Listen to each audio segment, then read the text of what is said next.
This video is all about how the narratives we create can limit our health. What story are you willing to rewrite to create a new, healthier lifestyle?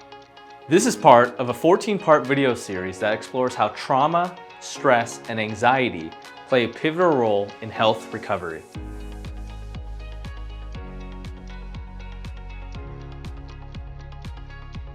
Hi there, I'm Dr. Chanu Dasari. I'm a surgeon who specializes in reversing gut microbiome dysfunction and autoimmune inflammation.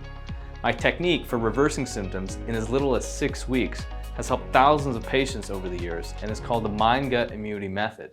And if you'd like to learn more, visit mgiclinic.com and request a discovery call. Now, many of you know my personal story. In my early 20s, I struggled with autoimmune disease and digestive dysfunction. And I was able to fix inflammation naturally using the same methods that I now use in my patients. But even after all these years, after my recovery from autoimmune disease and digestive dysfunction, I've still struggled with the anxiety and frustration. Why was I so sick? Why did I ignore the early signs? Why did I let stress take over? And more importantly, why did I deprioritize myself in these situations? These lingering questions were important ones for me to answer because they were at the heart of why I became sick in the first place. After working with thousands of patients over the years, I can tell you that the themes of trauma, stress, and anxiety keep popping up. So in the Mind-Gut Immunity Clinic, we've enlisted the help of a personal development coach to help create awareness for my clients to understand how anxiety, stress, and trauma play a pivotal role in autoimmune inflammation and digestive dysfunction. It's a mini personal development workshop, if you will, within the Mind-Gut Immunity Clinic that creates awareness around illness. Our clients work one-on-one with our coach, Virginia, who you'll see here today, to integrate new awareness and thought processes into recovery. I can tell you from personally working with Virginia over the years that this is a much needed addition to the Mind-Gut Immunity Academy. And from the positive feedback I've received from my patients, I know that this is something that can help others in their healing journeys. In this video, we'll be exploring how narratives can limit our health outcomes and examine the healthy dialogue that we have with ourselves that can affect how we recover from illness. So why are narratives important? Narratives really dictate our choices. And we're not aware of the narrative. We're making choices from an unconscious place that can lead us down roads that we don't want to go down. So like when you're working with clients, right, especially ones with like autoimmune disease or digestive dysfunction, how does this play out? Like what are some of these narratives that they think about? Some of the narratives are, I can't because I'm not allowed, or I'm not disciplined, or I can't eat a certain way because I don't have time. And these are the narratives that are playing that are keeping them from making healthy choices based on either their childhood conditioning or past experiences that are basically running the show for them. You know what I've seen is I get, I do these discovery calls with clients, and the number of times I have to, there's almost a belief that people think that they will remain sick, and that it's a very interesting thing because everybody was healthy at one point in their life, and then they get sick. And then when they get sick, if they get sick for long periods of time and they work with, physicians or other doctors, medical professionals, and don't see progress, pretty soon that idea of I am sick settles in and almost becomes part of this ongoing narrative, right? Correct. That becomes their story. And then they're repeating that over and over again, I am sick. And then the body responds to that. So it's hard to get healthy when our narrative is, I don't feel well, which can be very deep rooted because sometimes, we've been known to use that as a tool to get attention, or maybe when we were a kid, we realized we got extra love when we said that. And so then that narrative sticks with us. Not that they're really not feeling well, they may not be, but it's still a narrative that's running. Yeah, I just, I was just on a client call. You were there, and when things are not going right, right, for a prolonged period of time, some people try to negotiate with themselves, saying that because this has been going on for so long, because I've been sick, that's just what it's gonna be. Yes. Right. And then when that is the narrative, it is okay to be sick. Being sick is now a part of my identity. Next thing you know, you see people that are like, well, it's okay to like work crazy hours. It's okay to not, pay attention to what I eat. It's okay to not, seek out medical professionals that may be outside the box to try to help these sort of problems. It's okay to, prioritize literally everyone in my life before myself, because I'm going to feel like no matter what, right? Like I'm going to feel terrible. And so because I'm still going to feel terrible, it's okay if I get an hour less sleep. It's okay if I spend 2 hours extra at work. It's okay if I, do stuff for my kids, my family, or whatever the case may be until I get, and then I'll just keep deprioritizing my needs, because there's not a whole lot that can go into fixing that. But his key narrative was, and he mentioned it multiple times, I'm not disciplined, but I'm not disciplined. So he's living with that narrative that I don't have the discipline that it takes to eat healthy, to put myself first. So that's his hidden narrative. And why is it important in that case to rewrite the story? Because this guy is like, you heard the client interview, and it was like, he's a successful business owner. He clearly knows what he's doing. It's not like he's not disciplined in other aspects of his life. Exactly. Right? Why is it important to rewrite the story, though? Like, what does that get you? Well, rewriting first of all, we have to ask, is it true? Because he's saying he's not disciplined, but like you said, he was successful. That takes discipline. He's running a business. That takes discipline. So he needs to rewrite his story around that so he can move that discipline from one area that's a strength of his to another area, because it isn't true that he doesn't have discipline. Yeah. So rewriting that can help him make different choices.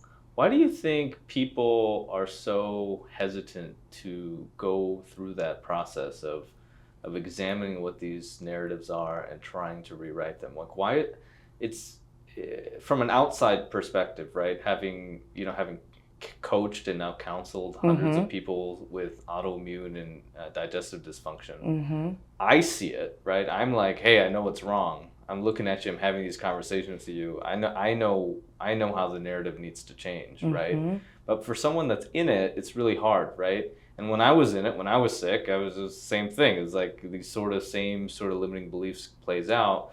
And it's, often this process takes years and years and years. We try to accomplish this within like a couple meetings in a few weeks, right? Like, how are you able, like you work with clients within the first month of the program, right? And you get them to change these beliefs, you change their narratives so quickly. What are the challenges, first of all, and how do you do that? Like, how do you take somebody through that process?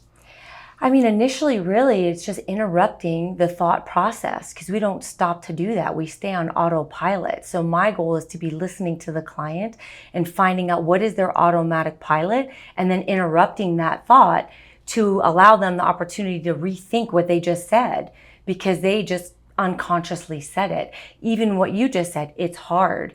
That is a theme from the thousands of clients that I've been around or that I've worked with. We have this belief that it's hard. Well, what's hard is taking responsibility for our choices and making tough calls. And we tend to want to go on autopilot because we're avoiding those tough choices. So interrupting our thinking. So you create awareness around these narratives. You challenge them, actually, yes. And that's probably the first step, is creating awareness of what these narratives are in people's lives and making the clients aware of them. So that's probably step one. And then once that happens, take me through the process of potentially changing the story. How do you get people to change the story? Listening, creating a safe space, and then allowing them the opportunity that maybe they haven't had to actually take their shoulders down and relax and take a look at what they did say. But this sounds like a bunch of like counseling therapy garbage. Like I am not a therapist. I know. Yeah. That's what I'm trying to say. You're not a therapist. Like and some people go for years and years and years with like having a safe space to talk about stuff. Do they? Do they have a safe place to be connected and vulnerable, say how they feel without rebuttal, without someone, I challenge people in listening and thinking, but creating connection and helping them connect the dots is a better way to look at it, between what they said and what's going on, and bringing a new awareness about that that's different than the story that's on repeat for them.